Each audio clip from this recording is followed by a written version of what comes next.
in different dimensions or, for different purposes. Well, of course, even if you could do that, somebody could argue, well, we've just learned now that there are some other laws that we hadn't known of before, and they could postulate the same basic framework that they had before, namely a certain set of laws.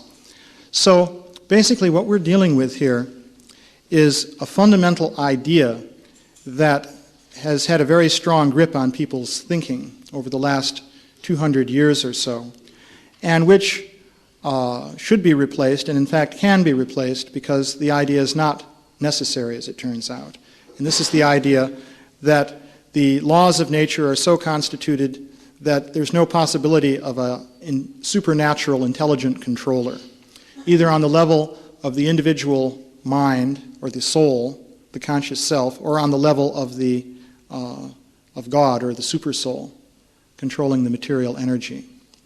So we, of course, want to argue that these two things do exist, namely the individual soul and the supersoul, and that matter is being manipulated by the supersoul and so forth.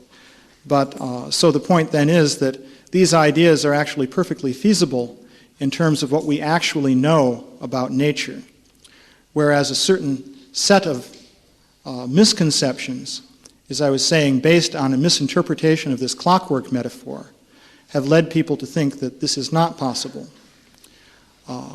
So I might just cover a few more points briefly. For example, in universities, in courses on philosophy, everyone will study Descartes, inevitably. And of course, Descartes thought a lot about these topics. And Descartes was one of the early proponents of the mechanistic view of nature. But he realized that this mechanistic view essentially banished the conscious mind from reality. Of course, in Western thinking, there's a distinction is not made between the soul and the mind. We make a distinction. So that's a further refinement in one's thinking. But so blurring over this distinction for the moment, Descartes realized that if you propose this mechanistic picture of nature, you essentially eliminate the conscious self or the conscious mind from your picture of reality. And he realized that that really was not very good, so he proposed that there were two things. Actually, he called it res extensa and res cogitans, using Latin, I guess. So the first of these was matter, which he visualized in geometrical terms. And this second entity, res cogitans, was the mind element, which possessed consciousness. And according to Descartes, it did not have the property of extension in space. It did not have geometrical characteristics. So then Descartes proposed that there is some interaction between this mind element and matter. However, he was never able to clarify just how that interaction would work. The result was that subsequent philosophers and scientists rejected Descartes' ideas completely.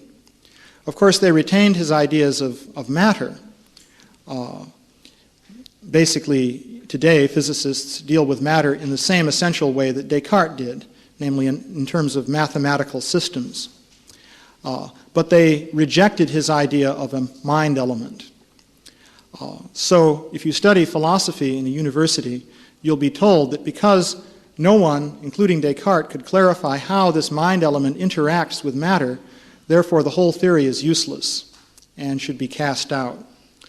So as a replacement for that, people propose that really mind is simply a manifestation of the brain.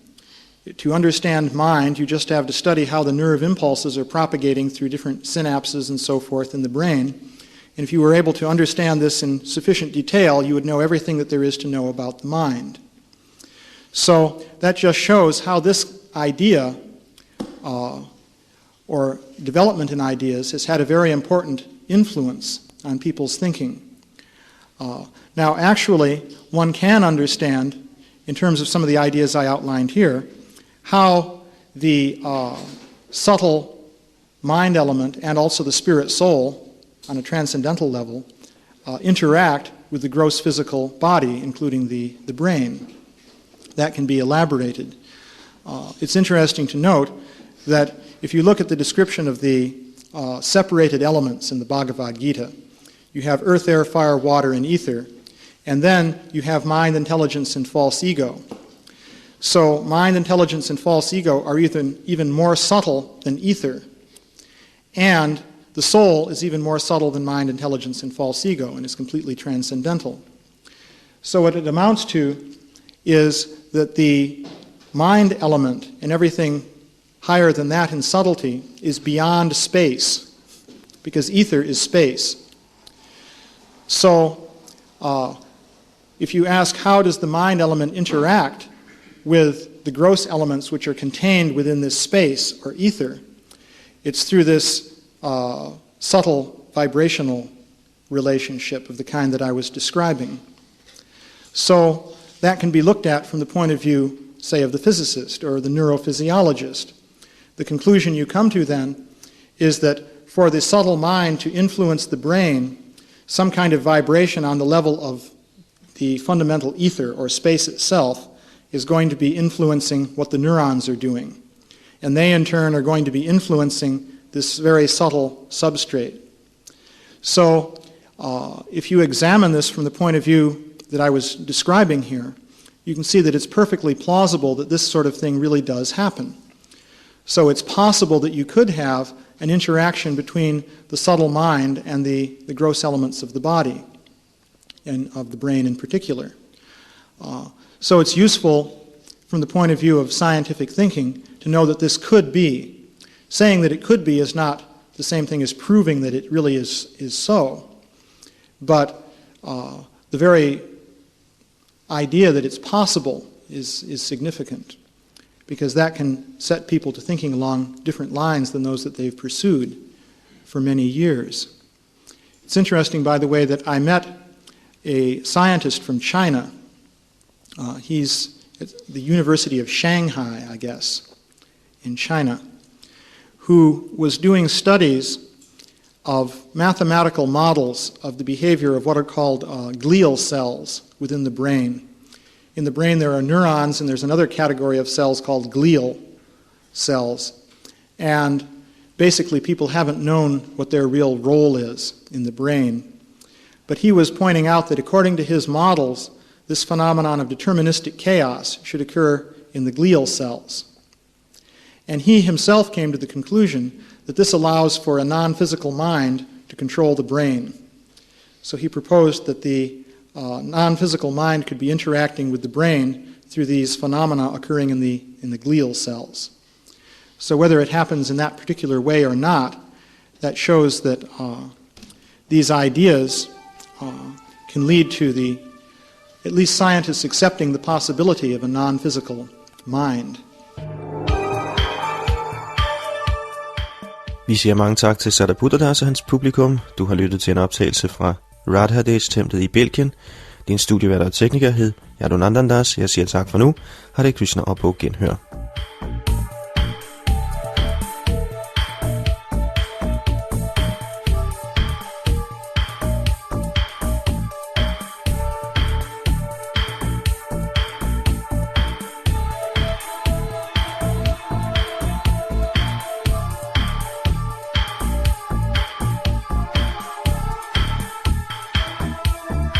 Here's a point.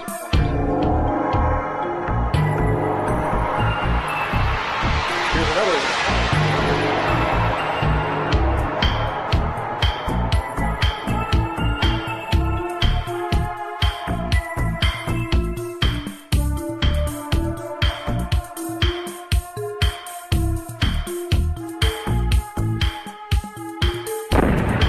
But the Big Bang was a different kind of explosion. Because in Einstein's theory, as you go back, the contraction going backwards in time proceeds right down to a point. Mathematically, this is what happens in Einstein's scheme.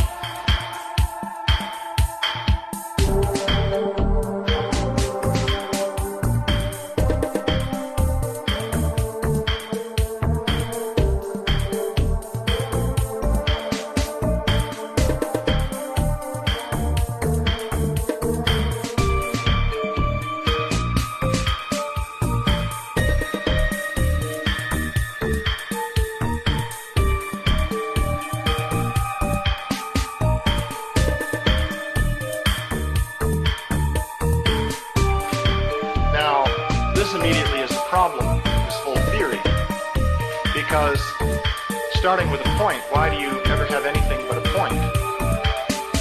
Why should a point create a universe? After all, supposedly there are lots of points around. Here's a point. Here's another one. So why doesn't that generate a universe?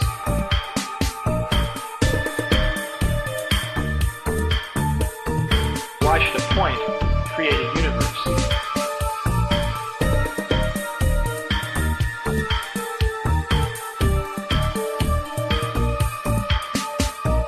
Why should a point create a universe? After all, supposedly there are lots of points around. Here's a point. Here's a point. Here's a point. Here's a point. Here's another one.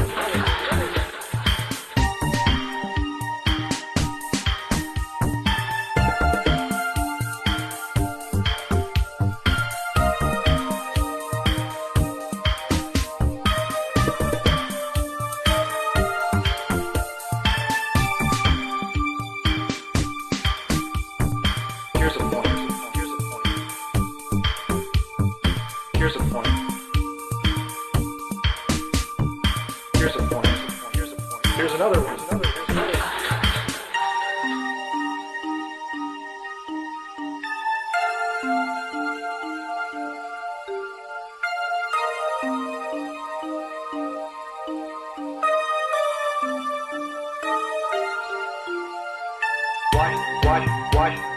Why should a point create a universe?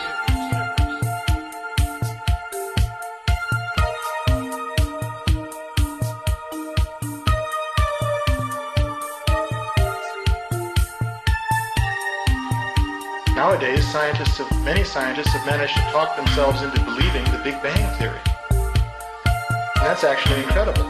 They actually believe it.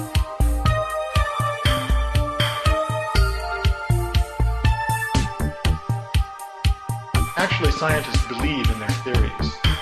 They believe in their theories just as much as any Baptist, here's a point, believes that he's saved by Jesus. Here's another one.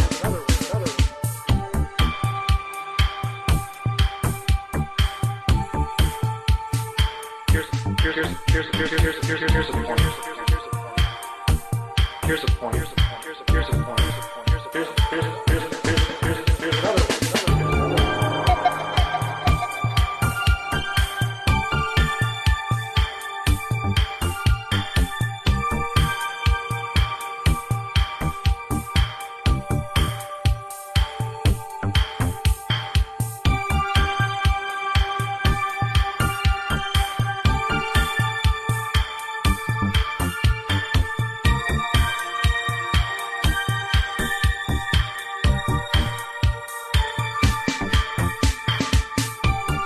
So, actually, it is possible by philosophical sophistication to fail to understand something that even a child understands. This is the benediction